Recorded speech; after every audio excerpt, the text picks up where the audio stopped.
Mismo nga Pangulong Bongbong Marcos po kasi ang nagpaliwanag. Kasi ang sabi niya, Okay. hindi tayo makipagtulungan sa ICC. Totoo. Pero sa Interpol, obligado tayo makipagtulungan. Oo. Kaya inaresto si Duterte at dinala sa Dahig. Oo. Ito'y press con sa Malacanang ito dyan eh. Kaya nga raw ang utos, ang tawag doon, hindi red notice, kundi red, anong tawag doon? Nakalimutan. Diffusion. Diffusion. No? Pero noong panahon na hindi pa binabanggit yung diffusion eh. Yun na nga. Lumitaw lang yan doon sa Senate hearing nung Senadora Amy. Dito sa panahong ito, red notice ang pinapalutang pa. Kaya Interpol na Interpol eh. Yes. Kasi yung diffusion, ICC. ICC yun eh. Oo. Yes. Kasi yun palang diffusion, ilalabas ng ICC, papadala sa Interpol. Yun na Interpol maglalabas naman ang red notice. Red notice. Yan. Ang red notice pala, parang 150 countries pala yan, no? Lahat yung mayroong Interpol, no? Ang problema dyan, tayo ba ay ganyan kabilis makipagtulungan sa Interpol sa talagang normal na kaso? Mukhang... Dapat gano'n. Kasi ganun sinasabi. Yun ang sinasabi. Kapag kadakip, dalhin ka agad dyan sa kung saan man, di Di ba ba? yung nangyari, ako, mabuting halimbawa dyan, kung yung nangyari kay Aris Guo. Di ba? Nung siya nahuli, Napauwi dito. napauwi agad sa Pilipinas. Interpol lang nang humuli daw dyan. Pero alam mo ba na merong tayong dinakip sa ilalim ng red notice, ito Interpol na mismo ha? Okay. May red notice ito, ang kaso niya ay drug trafficking at Ay. money laundering. Nako, mabigat. Oo. Ito ay miyembro pa ng isang malaking sindikato ng droga, pero nahuli sa Pilipinas, sa Cebu. May red notice yan. May red notice. Okay. Pero mag-iisang taon na, nandito pa rin sa Pilipinas. Baka naman kuryente yan, Nelson. Delikado tayo dyan. Hindi ito kagaya ng pagkakahuli kay Digong. Ito isang taon na sa Pilipinas. Isang taon na nasa Pilipinas. At ang kaso niya nasa Indonesia dyan, hindi naman sa Pilipinas eh. Ba't nakakulong dito yan? Baka may local na kaso. Eto ho yung statement ng DOJ, ha? Oo. Nang ito ay arestuhin, ha? Ang inaresto ho kasi noong May 15, 2024, ay itong si Johan Haas. Haas. Kapampangan yan? Kapampangan. Kung Kapampangan ito, aas lang ang basa sa apelyido eh. Ay, sa kanya ay, Johan Haas. may hinala ako. Halo. Nasa pagitan ng Pampanga at saka ng... ano daw kaso niyan? May red notice po ito na inisyu ng Interpol. Okay. Bukod doon, meron pang international alert for a wanted person. Dahil sa complaint na ipinalho ng Indonesian authorities. Ito po isang high-profile fugitive, ha? At sinasabing miyembro ng Sinaloa Cartel. Ba, ng Mexico, ha? Sinaloa ang kartel yan, Si ano ito? May pelikula ito eh. Si Sinaloa? Yes. Si Narcos. Yung tumakas. Yes. Yung hindi... Yung si Pablo Escobar. Hindi pa, yung isa pa. iba pa. Yung Mexican, ito si Pablo Escobar, Colombian. Colombian nga pala. Ito Mexican, ilang beses nang inaresto, nakakatakas. Dyan, Okay. Ano pangalan? El Chapo. Ayun, si El Chapo. Miyembro siya ng sindikato na yon. At ang specialization niya, drug trafficking and money laundering. Talaga may specialization pa. Tapos siya ay tatay ng isang Australian rugby league player na sikat. Batay ho sa DOJ statement, noong Mayo 2024, mag-isang taon na nga. The red notice stemmed from a criminal complaint filed by Indonesian authorities accusing Haas of attempting... Nabalita pa ata natin yan eh, yung pangyayari yung nahuli. Tinago sa, sa mga ceramics. Yung droga. Pero mo, nahuli na siya doon. Nakatakas pa, dito nagtago sa Pilipinas. Kaya ang nahuli, dahil nga sa red notice ng Interpol. Ang sabi ni Secretary Boying Remulla, let this be a constant reminder that the Philippines is neither a haven nor sanctuary for foreign fugitives. Okay. Tama naman. Oo naman. Eto pa. I congratulate you, yung immigration, Oh. for your hard work and Oh. dedication in ensuring Haas recent apprehension Oh. and his deportation Oh. the soonest. Sa lalong madaling panahon, dapat mapalayas ng bansa yan. Oo. Ba? Isang taon na. Abilis naman. Ano ba? Kasi kaya ko sabi mo, meron siyang kaso rito. Oo. Paano siya magkakakaso? Gusto nyo nga ipa-deport noon pa, di ba? Ayun. Baka ginawa Baka na lang. hinaharap pa yung kaso niya nung nahuling droga dito, hindi kaya? Hindi doon nga nahuli. Sa, Ganun. Hindi sana binanggit dito na nung naaresto to, may mga... Dito nakuha yung mga droga? Wala eh. Wala pala? Ipapa-deport nga eh. Oho. At ito pa, Jen, ha?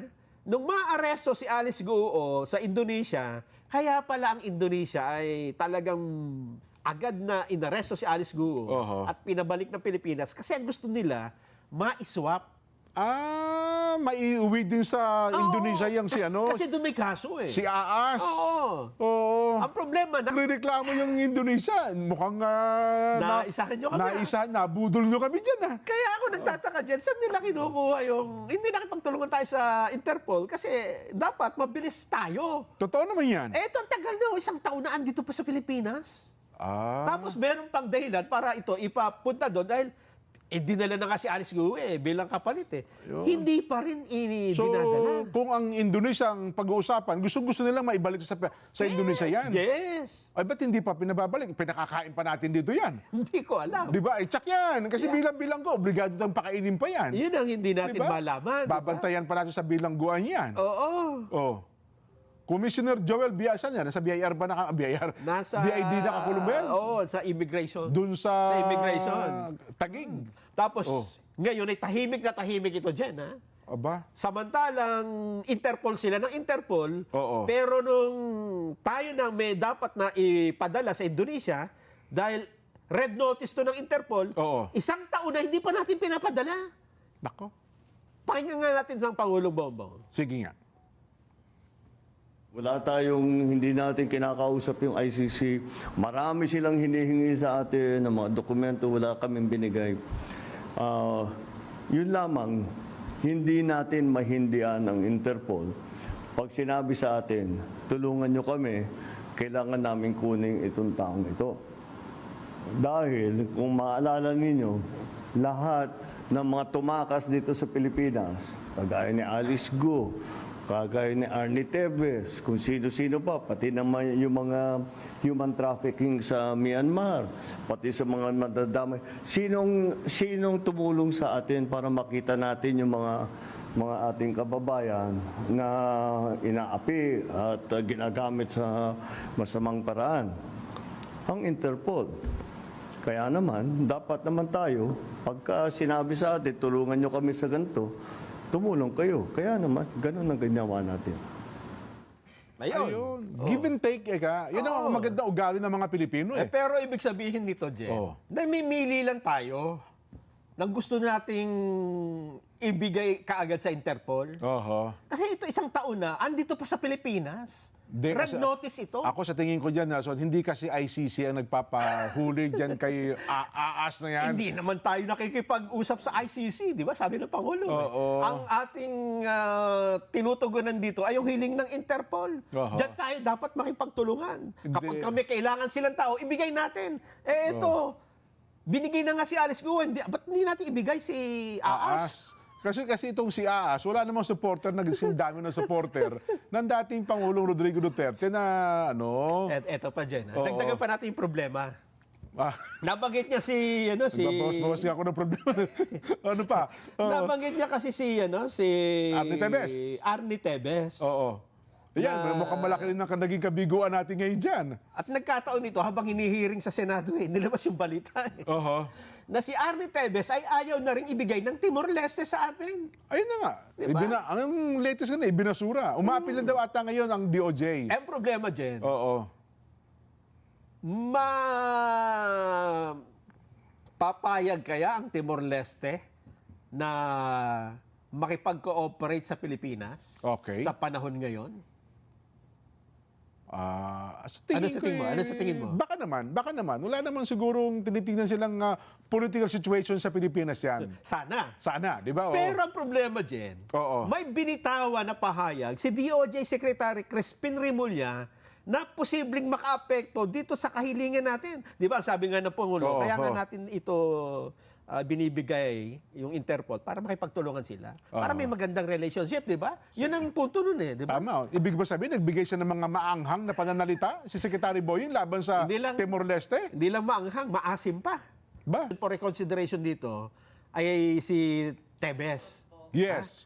Oo. Oo. Eto, siya na mismo ang magsabi. Sige nga. Anong reaksyon niya noong Malaman niyang nabasura? niyang pinagbigyan si Tebes? Kasi si okay. Tebes ang umapil Oo. na huwag ituloy yung pagpapauwi sa kanya sa Pilipinas. Ito ang sabi ni Secretary Remulla. It's very hard to predict an immature justice system at work. Very immature pa yung justice system ng Timor-Leste. There are maybe a million reasons for this. I don't know. Probably millions of reasons. Because they're a very immature society. The Philippines is very good at that. Masakit naman magsalita. Kung ako ang hukom ng Timor-Leste, Secretary Boying, friend, kaibigan natin yan, Nason, ha? Eto Oo. hindi lang immature dyan very Oo nga. immature justice system. Oho. Masakit na pahayag yan. Di ba? Ang nauna pa lang kaso yan, naparinig ko yung paliwanag do abogado ni Atty. Tebes, ni Tebes. Nauna pala, talo sila. Yun nga. Kaya nag-apila. 2 beses silang natalo. Yun na nga, natalo. Ibig sabihin, mapapauwi na talaga dito. Dapat. Ini-announce pa nga ng Secretary Boying yan Mga kababayan, makakauwi na po. Nanalo Yes. tayo sa Hihintay na Timor-Leste. namin, di ba? O, imapila uli Yung sila. mga reporter nga, nag-abang na sa airport. Yun, Umapila ang Tebes. Ang kampo ni Tebes. Oo. At nung Nung matalo, immature. bakit nung Mukhang malindi, wag bakit naman. nung okay yung apila, hindi sila immature? Oo. At nung ngayong natalo kayo, immature na? Oho. Sinong immature dito, Jen? Oo Yung nga. Timor-Leste o yung secretary ng justice natin? Kung ako yun, sasabihin ko, hintayin nyo lang po, under appeal. Kami naman po ngayon ang umapila. Ako naman naniniwala. na- Dapat ikaw na maging secretary of justice Kasi kung ako yun, mukhang sa tingin ko, baka si Secretary Boying mabigat ang kalooban kaya nakapagbitaw ng ganyan mga pananalita. Kilala ko yan kaibigan ko yan Oo. Oo. Hindi yan basta-basta. Magbibitaw. Ang problema, sabi niya, slip of the tongue. Sec Boying, bawiin mo natin yan.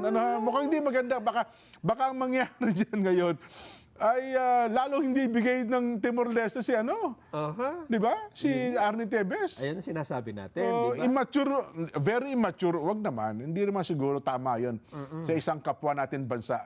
Kahit pa sabihin natin, tanggapin natin pa sa Mandali Nason, tanggapin natin pa sa Mandali na sila immature na, libawa na. Pero hindi mo pa rin dapat sabihin.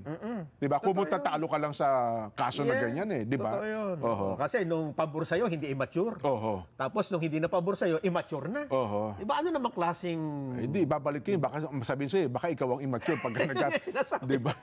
Yun ang sinasabi natin. Wag naman. Well, ako naman naniniwala. Si Secretary Boying, marirealize, saka makakapihit yan. Makakapihit yan, pare ko. Ang problema dyan, may isa pang problema siya ha? Patong-patong na. May sakit na ngayon tao, patong-patong. Ano ba problema pa niya ng Secretary Boying dyan? Kasi gusto nilang malaman kung paano nakatakas si Alice Guo, di ba?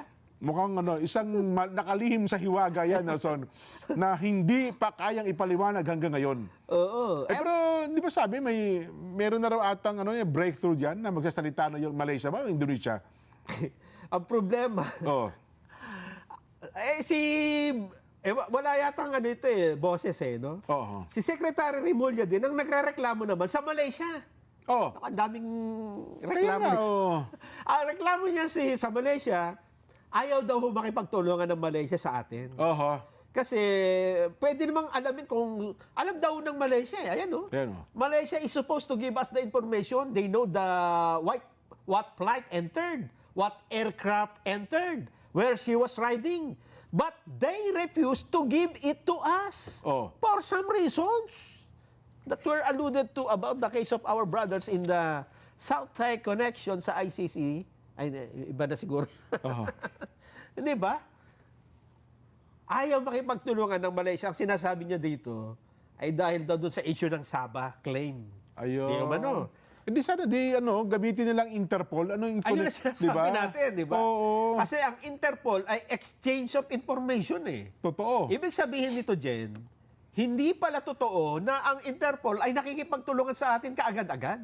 Ay, siyempre naman. Pagkakailangan natin, di Oo ba? naman. Eh bakit tayo biglang gano'n na bigla nating ipinadala sa The Hague, Netherlands ang isang matanda, Oo. di ba? At hindi man lang natin nahintay ng kahit isang oras o Oo. yung magsabihin nila na we will give you a day. Oo. Ha? Ample time. Ample time. Oo. Oo. Eh, ito ngang drug lord eh. Drug lord ba ito? Drug trafficker eh. Na kinukuha ng Indonesia, ayaw natin ibigay. Kasi alam mo, Nelson, ang Interpol, sa mga bansang kinaroroonan na, naiintindihan naman nila ang bawat batas na umiiral eh. 'Di ba? Kasi kung Interpol per se lang 'yan at hindi naman po pwedeng hindi mo igalang ang batas Yun. sa isang bansa na naroon ka. Correct. 'Di ba? Oo. Naiintindihan nila Oo. 'yan. Kaya ako naniniwala na yung sinasabi nila na Oo.